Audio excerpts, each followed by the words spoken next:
Hello, wrestling fans. My name is Nigel Knock, and I will be posting videos on here giving you my opinions and takes on what's going on in wrestling, past and the present.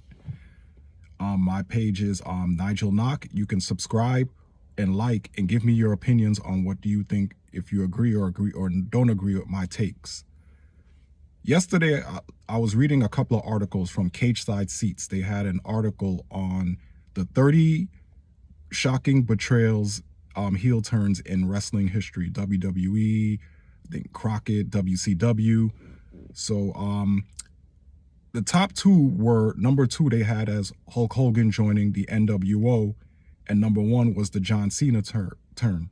Now, as I stated in the first video, I felt Hogan's turn is the greatest heel turn ever, because back then in the mid-90s, wrestling was not the thing. Wrestling was not the subject to talk about. You know, you were almost ashamed of being a wrestling fan. And when I told people how much I like wrestling around that time, I got laughed at.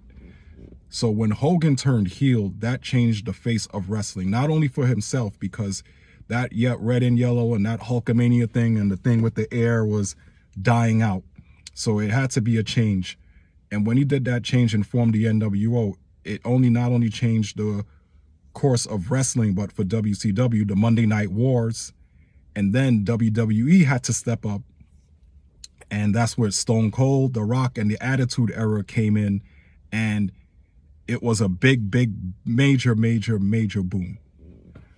But I feel like Hogan's turn is the greatest heel turn ever, but that's just my opinion.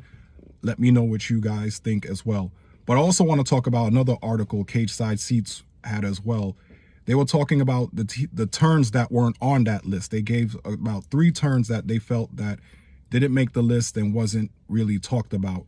They said Larry Zbyszko on Bruno Sammartino back in 1980. That was the student turning on the teacher. Paul Orndorff's betrayal of Hulk Hogan, where they became friends, and then Orndorff betrayed Hogan in that tag team match. They teamed up against King Kong Bundy and Big John Studd. That was in '86. And then Andre the Giant betraying Hulk Hogan, ripping off the shirt and the crucifix, setting up their match for WrestleMania 3 in 1987, which I happened to see on closed circuit at Madison Square Garden. So those were good ones that didn't make the list as well too. But I have about 4 that I felt that should have made the list as well too. And give me your takes and tell me what you think as well. 1978, I'm going to go back to you old school wrestling fans. I'm not sure if a lot of you may not even remember this, but Peter Maivia, The Rock's grandfather, turned his back on Bob Backlund and betrayed him. They had a tag team match. It was Peter Maivia and Bob Backlund against Victor Rivera and Spiros Arion. And Peter Maivia didn't want to tag in, and him and Backlund started arguing.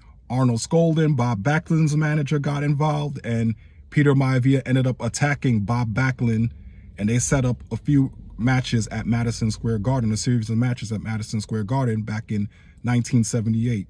So that was a huge turn, because Peter Maivia was the happy Paramount Samoan, they used to call him, and then he ended up betraying Bob Backlund. That was one of the, not greatest feuds, but one of the hottest feuds at the time going on in the WWF. Also, too, there was another big turn back in 1980 as well, which was Ole Anderson turning on Dusty Rhodes.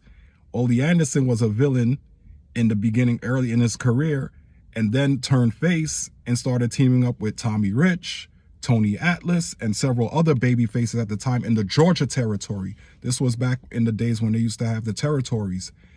And Dusty Rhodes was a little skeptical, but then ended up teaming up with Ole Anderson and trusting him. And they had a tag team match against the Assassins, and Ivan Koloff and Gene Anderson, Ole's kayfabe brother, was the referee. Now, Dusty Rhodes is in the match, doing the whole match, and finally tags in Ole Anderson. Ole Anderson ends up turning on Dusty Rhodes, and they ended up attacking him, bruising him up. And for years and years after that, Dusty Rhodes and Ole Anderson were feuding for many years back in the 80s. So that was another one I felt, could have made the list, but it was very underrated. Another one that's not really talked about as much is Sergeant Slaughter betraying America, if you remember back in the mid 80s, Sergeant Slaughter was one of the most popular wrestlers in the 80s. Back in 84 with Hulkamania, he was right underneath Hogan at the time, feuding with the Iron Sheik. I remember that match they had at Madison Square Garden, the boot camp match, which is one of the greatest, most underrated matches you'll ever see. If you get a chance to see that, fans, please go out your way and watch that match. It was a brutal, bloody war. But Sergeant Slaughter came back to the WWF in 1990 and betrayed the USA and became an Iraqi sympathizer, because this was at the time when Iraq invaded Kuwait and, you know, America declared war on Iraq. And ironically, you know, America went to war Iraq in January of 1991, and Sergeant Slaughter ended up winning the WWF belt from the Ultimate Warrior. And in turn, Slaughter lost the belt to the All-American hero, Hulk Hogan.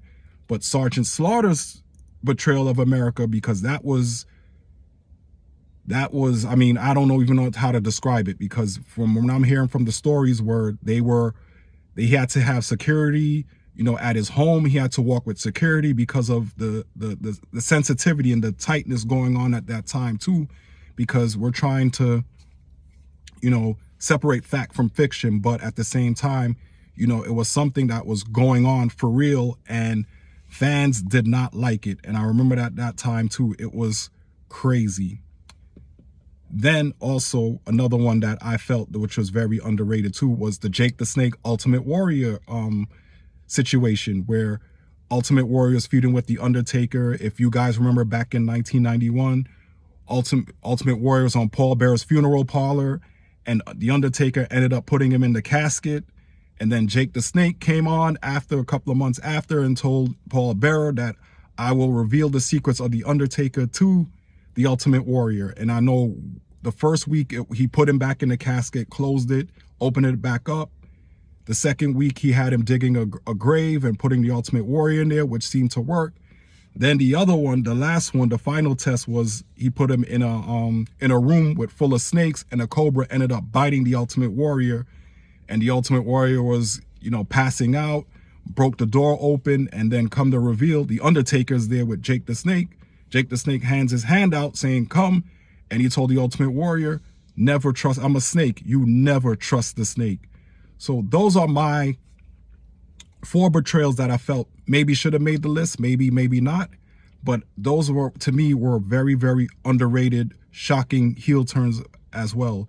So if you guys agree with me or disagree with me, like or subscribe to my page, leave comments in my page, in my video, and enjoy the rest of your day. And once again, wrestling fans, thank you, and please support the page.